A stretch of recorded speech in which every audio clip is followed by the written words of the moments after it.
Welcome once again to another lesson in my New Testament is Fake series, which can be found at this time on Twitter, YouTube, Patreon. This is the Yalak Emet channel. My lesson today is titled A Broken Altar. This is February 24th, 2021. Reading from the book of 1 Kings, chapter 18, verse 19 to 22.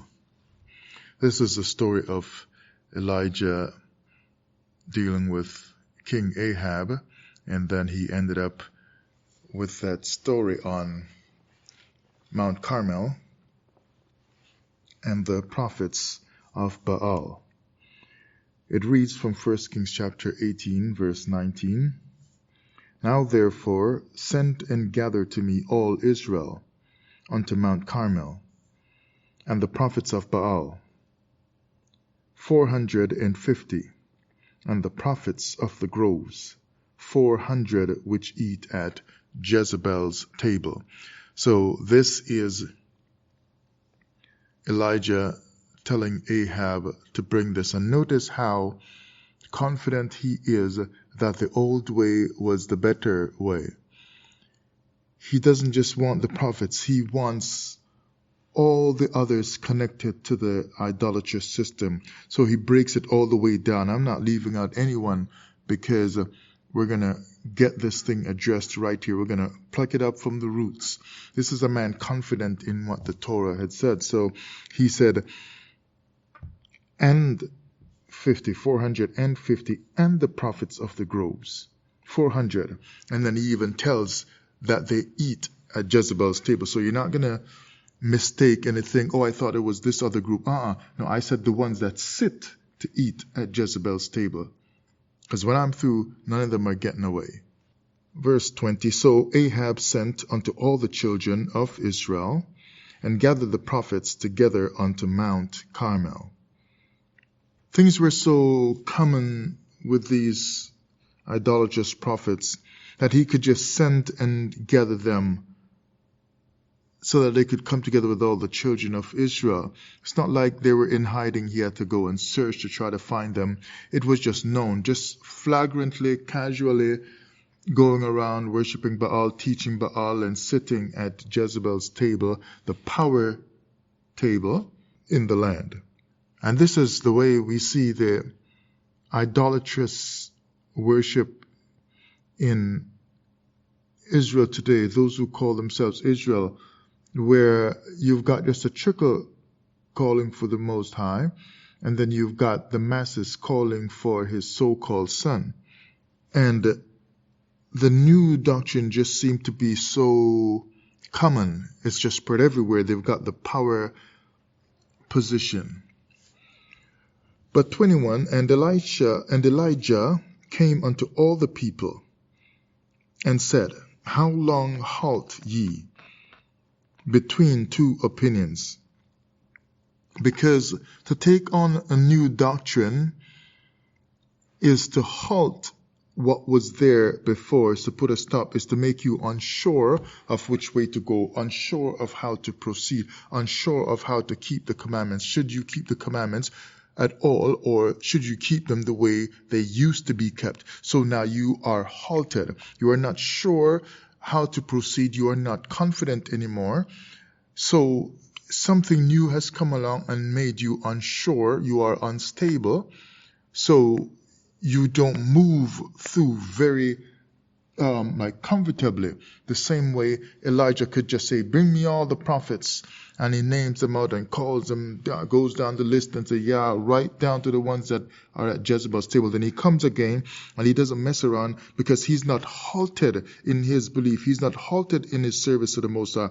So he shows up on that day now, and it says he came unto all the people. So he's not just hiding behind the scenes, looking around the corner, around the wall, wondering, my goodness, are all the prophets really here of Baal? Like he's scared. No, he just came up unto all of the children of Israel, it says, all the people, and starts to throw his word at them. How long halt ye between two opinions? If the Lord be God, follow him. But if Baal, then follow him. And the people answered him not a word, because he was forceful with it. He was direct. He wasn't playing around and missing words. Verse 22. Then said Elijah unto the people, I, even I only, remain a prophet of the Lord, but Baal's prophets are 450 men. And then he goes on to talk about, setting up the altar and praying to your God and so on, and then he will pray to the Most High and so on. I want you to notice, although I won't read it here, but a lot of us hearing this already know the story in this chapter at Mount Carmel, and you can go and read the whole chapter if you are not so familiar, if you're kind of new to this Old Testament story. But notice that as he had them do their sacrifice first, and they were calling on their gods, and he was mocking them because their God wouldn't answer, and then later on he did his with the altar of the Lord right there, and it says he repaired the altar of the Lord, and he fixed it up, and he did the sacrifice. The fire came down, licked up all the water, and so on.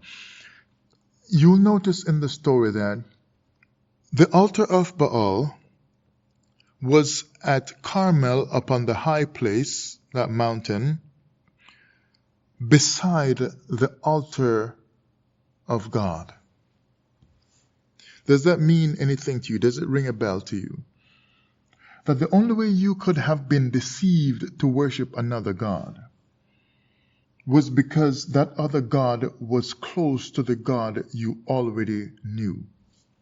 So that you can be easily led astray. If it was too far away, you might not be so attracted. So they have to put the two together, or put the false one close to the real one, so that it's easy to attract people, easy to call people over, easy to have people take a look at this and captivate them and lie unto them. Both altars were close. They were together. And this is the lack of respect that the people had lost for the Most High, that they didn't mind putting up an idolatrous altar and system beside the altar of the Most High. And that's what we see with a lot of teachers who are teaching to break the commandments, is that they teach new doctrines that are close to and run off of, erroneously so, the old or original long-standing doctrine that the Most High gave with the commandments and so on, and said, do not worship any other gods. So that both altars were together, they were close in the same area. The altar of Baal was right beside the altar of the Most High for the children of Israel, which should have been the only altar they were using. But the altar of mental enslavement and spiritual disobedience was situated alongside the figure of true worship to God. Just like the New Testament is bound in the same book alongside the Old Testament, because it comes at the back after the Old Testament, or the Torah. And the commandments of Torah to worship no false god is daily ignored, and the mouth and heart of the New Testament Israelite mingles biblical deception with Torah truth, and the followers choke on the dregs of it. But only few choose to repent. But so let it be, because hell needs people. From the book of Isaiah chapter 1, verse 29. Well, let's read verse 28 and 29. And the destruction of the transgressors and of the sinners shall be together, and they that forsake the Lord shall be consumed. For they shall be ashamed of the oaks which ye have desired, and ye shall be confounded for the gardens that ye have chosen. The gardens, that spiritual place that they used in old times to do worship to their gods. They would chop down a tree sometimes and leave a little bit of the stump in the ground and make an idol out of that, offer sacrifices, or carve a god out of that. And there they would worship. But it reminds me, as it says, for you will be confounded for the gardens that you have chosen. It reminds me of that New Testament garden of Gethsemane. You will be confounded because you have chosen this. Because you have chosen to put another garden in the picture, to meet with your God instead of meeting with the Most High. As he first met with man, or met with Adam in the Garden of Eden, and everything was all right at first, then now here we get another garden with the so-called Son in the New Testament. And so everything that's in the Old Testament, it has some kind of a double or a mirror of it in the New Testament, but it just runs alongside, like the altar of Baal was close to the altar of the Lord at Carmel. This is how they do the deception. Their deception cannot stand on its own because it has no life on its own. So it always needs to grow like leeches or like some kind of pariah, or something that's just feeding off the life of what was there before. Let's run back to 1 Kings chapter 18. Let's look at verse 21. And Elijah came unto all the people and said, How long halt ye between two opinions? Between two opinions? See, Elijah was hitting the nail right on the head. They were stopped between two opinions. Why could they not go properly through? But they were halted. They were stopped. They were confused. Because deep inside their mind, they knew the commandment that there should not be two opinions or two doctrines, two teachings of truth. Only one of truth. I put before you two paths, death and life, choose which one. But not two paths of truth. So they were halted because they were being told by Elijah, one path is the truth of the Most High according to Torah and the commandments. And the Baal prophets had been teaching them all along. The second path is the path to truth, the path of Baal, the teachings of Baal. So they were halted. But how is it that these two paths are true paths and they are so different? So he said they are halted between two opinions. You know, just kind of like the same way as you've got two books. Book one is the Old Testament or the Torah. Book two is the New Testament. And there is a halt between both. And then the next one starts up saying this is the book of Matthew and the book of Jesus and the book of the apostles and prophets and so on. And the Gospels start with Matthew, Mark, Luke, John. Two opinions are given in the same binding in the same book. One is an older opinion of the commandments, the Torah of the prophets given by the Most High and so on. And the other, that's the teachings of Jesus. So different from what the Old Testament Israelites had. So different from what Moses taught as well. These are two opinions bound in the same book. So he says, how long will you be halted between two opinions? And the question rings true still today. How long will you be halted between two kinds of teachers, two kinds of doctrines, two kinds of beliefs, two opinions?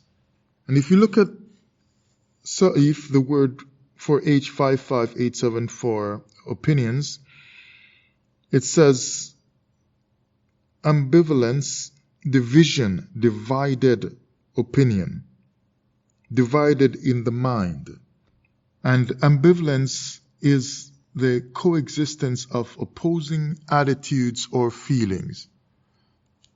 So they've got a problem in their mind now because they have two opinions where the Most High told them to have only one.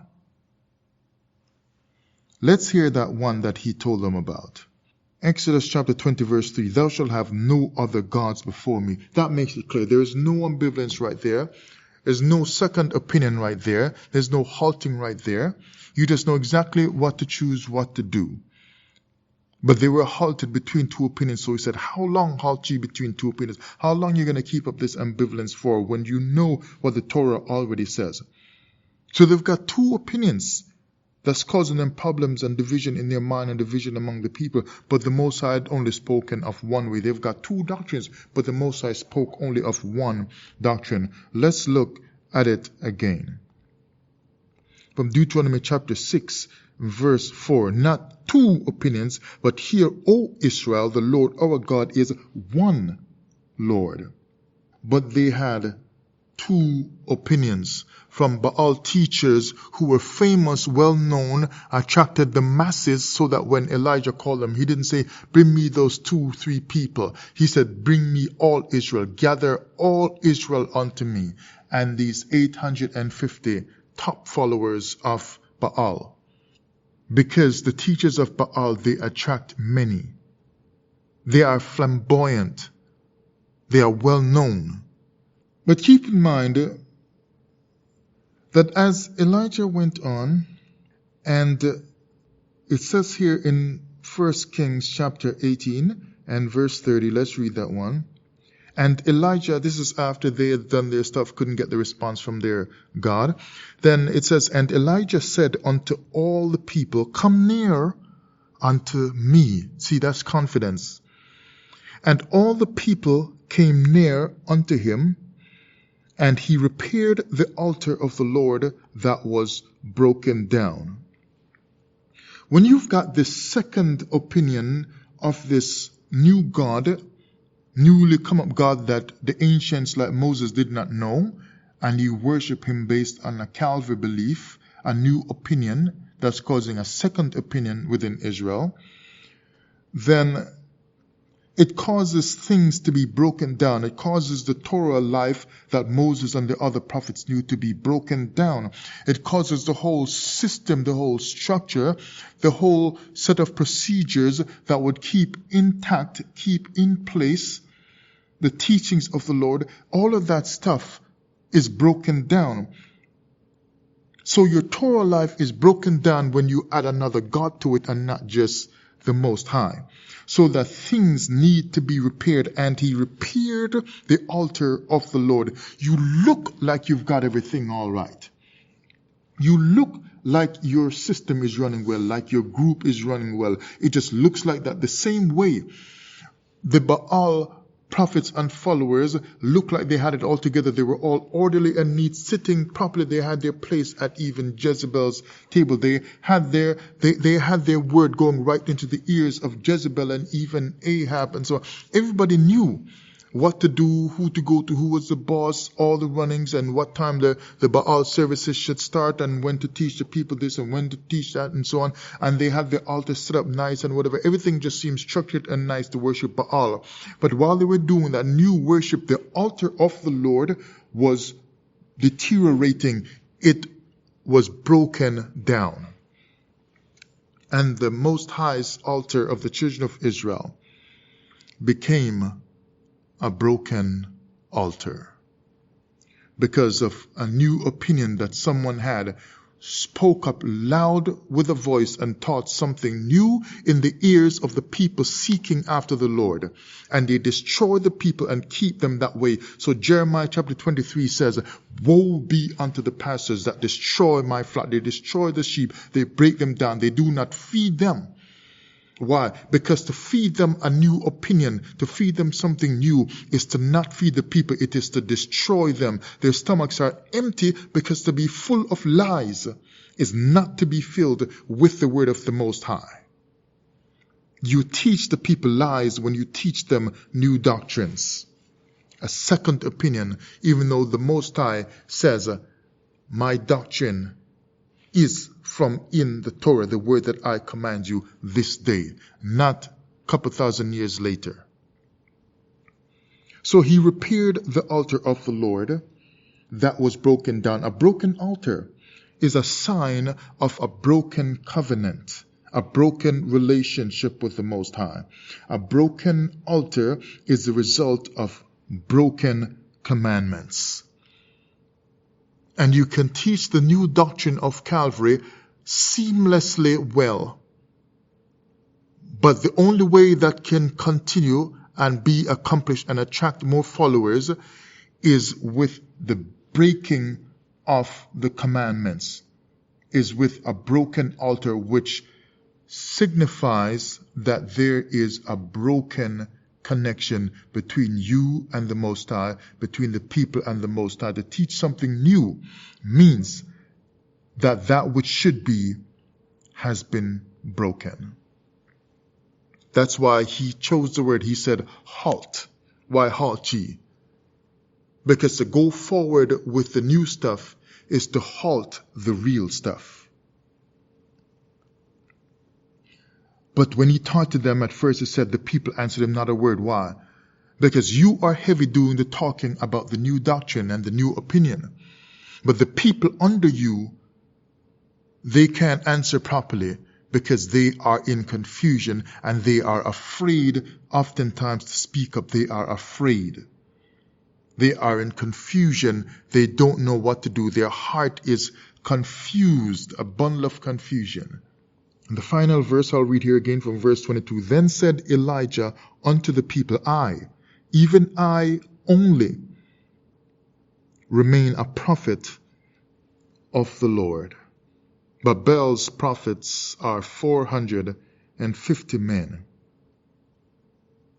Look at what it says here. I, even I only, remain. That word for remain, H3498, yathar, it means, remain means to be left over, remain over. How could Elijah be the one? Now we know there were other prophets that it came out later on in the scriptures, right? But he's saying that he feels he's the only one. Like maybe he just wasn't aware. But in speaking it, he says, I remain. Which means he had not switched sides. He still remained faithful as best as he knew to the Most High and to the teachings of the ancients that went before him. So it says it means to remain over, to be left over. You can't be left over if you were not of the original stock. Left over means I'm of those who were there before, carrying the old beliefs. But this is some new belief that's halting the old original stuff. That's why when the Most High was dealing with Moses, he said, look, put a copy of this word right there so they can see it later with the ark in the future. Why? Because I want original stuff to be there as proof so that the people can see it later on. My word will remain, no matter who tries to come with a new word, a new doctrine. So remain, to leave over, to save over, preserve alive. So the old stuff, the commandments, the teachings were kept alive in Elijah. He's saying, I, even I only, remain a prophet. I didn't sign up for something new, for some new doctrine. I don't trust in a new Savior at Calvary. I don't switch over to the other gods of the other nations. I am preserved alive in the old stuff that the Most High gave. When he said, this day you will keep my commandments, everything that I give to you this day, don't add anything to it, don't add no new stuff, no new Calvary stuff and whatever. I remain, I keep it alive because myself, in my beliefs, I am preserved alive by the Most High. To excel, show preeminence. Preeminence, which means before. Eminence, before. Eminence, shining, before light. The light that shone before, or the light that came before the so-called light of Calvary, where John chapter 1 is saying Jesus was that light. No, to show preeminence, the prophet here is saying, Elijah, that I have a pre-light. I show an earlier light. So I, unlike you, I'm not halted in my beliefs. I can trace all the way back to Moses and whoever else was back there at the start, who were these ones who were obedient. I preeminence. I show the pre-light, the early light, the before light that was there from before this new stuff. This has been a broken altar, another lesson in my New Testament is Fake series, Twitter, YouTube, Patreon, on the Yalak Emmett channel. Will you be one of those who will not halt because of, who will not be stopped along your journey toward the Most High because of new teachings, but will cleave to the Most High? A broken altar.